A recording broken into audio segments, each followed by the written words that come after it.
ប្អូនដែលគាត់អត់ទាន់ទទួលបានណាគាត់កុំអស់សង្ឃឹមអីគាត់ក្រសួងគឺចាត់ចែងឲ្យទាំងអស់គ្នាទេបាទសម្រាប់ខ្ញុំមួយគ្រួសារគឺសប្បាយចិត្តហើយទន្ទឹងរង់ចាំយូរហើយបាទតែសំខាន់ថ្ងៃនេះមកគឺឃើញថាក្រុមការងាររបស់ក្រសួងដែនដីអូរៀបចំបានល្អរូបរាយរាក់ទាក់ជាពិសេសគឺថាសេវាកម្មលឿនហ្មងខ្ញុំមានអារម្មណ៍ថាគាត់ឲ្យទំនុកចិត្តយើងពេលដែលខ្ញុំមកធ្វើឯកសារហ្នឹងមួយប្រពន្ធខ្ញុំហ្នឹងគឺយើងមានទំនុកចិត្តស្រាប់ហើយព្រោះអីយើងជឿជាក់ទៅលើរដ្ឋាភិបាលជាពិសេសគឺក្រសួងតែម្ដងគឺគាត់រៀបចំឲ្យយើងតាំងពី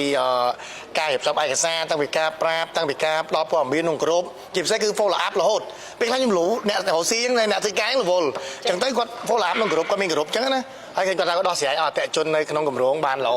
អញ្ចឹងសង្ឃឹមថាបងប្អូនដែលគាត់អត់ទាន់ទទួលបានណាគាត់កុំអស់សង្ឃឹមអីគាត់ក្រសួងគឺចាត់ចែងឲ្យទាំងអស់គ្នាទេបាទគឺថាយើងធ្វើតាមលំដាប់លំដោយអញ្ចឹងណាបាទជាពិសេសខ្ញុំមួយពុនខ្ញុំទៅបានមួយទៀតនៅសមបានទៀតបាទតែនៅរងចាំដូចបងប្អូនដែរអញ្ចឹង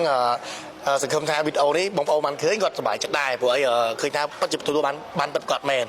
ជាចុងក្រោយតំណាងឲ្យគ្រួសារក៏ដូចជាបងប្អូនដែលគាត់ទទួលបាននៅក្នុងគម្រោងដែលយើងបានទិញនេះគឺអរគុណទៅដល់បាទរដ្ឋាភិបាលជាពិសេសគឺក្រសួងបាទរៀបចំបាទដែនដីនគរពាណិជ្ជកម្មគឺថាគាត់ដុតដៃដុតជើងមែនទែនទាំងក្រុមការងារតាំងពីថ្នាក់ក្រោមរហូតដល់ថ្នាក់លើបាទជាពិសេសគឺថ្នាក់ដឹកនាំតែម្ដងអញ្ចឹងសូមជូនពរឲ្យគាត់ទាំងអស់គ្នាទទួលបាននៅពុទ្ធពរទាំង4ប្រការអាយុវណ្ណៈសុខៈពលៈហើយជាពិសេសគឺជោគជ័យគ្រប់ភារកិច្ចការងារទាំងអស់ហើយនឹងខិតខំបន្តបាទដុតដៃដុតជើងបាទជួយឲ្យប្រជាពលរដ្ឋទាំងអស់គ្នាទទួលបានទាំងអស់គ្នាផងដែរបាទអរគុណ